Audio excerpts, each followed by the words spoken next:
Naghahanap ng kadate sa Valentine's Day ang comedy queen na si Ai de las Alas. Yan po ay kahit busy siya sa taping ng upcoming kapatid serye na may best friend Eman. Nasa frontline ng balitang yan, si MJ Marfori. Hello! May gusto bang makipag-date sa akin sa Valentine's Day? Yan ang entrata ni Sige. Ai de las Alas Sa sa TikTok, pinost niya na video sa Age social 45. media. Pwede raw ang mga 45 to 65 years old. At kung 50 and above naman, may requirement. Tingnan ko kung pogi kayo and strong.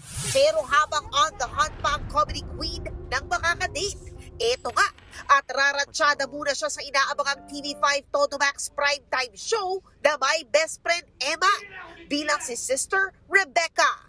Tuloy-tuloy na nga ang taping ng inspirational serye na ito, starring JM De Guzman, na gaganap bilang si Mateo, isang ex-con. Kailangan ko makita yung bad sister. Kung hindi na ako titigilan! Kasama rin sa serye sila siya Ina Magdayaw, Mitch Valdez, Sid Lucero, Kit Thompson, MQAA star Ivan Lim, TJ Valderrama, Donna Cariaga at Ryrie Sofia. Abangan din ang mga surprise celebrities in their cameo sa My Best Friend Eman coming soon sa TV5.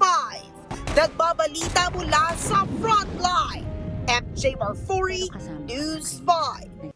Mga kapatid, Jervy Wrightson po. Eto na nga. Para sa latest showbiz news at iba pang kay-alaman, mag-follow at mag-subscribe na sa social media pages ng News 5.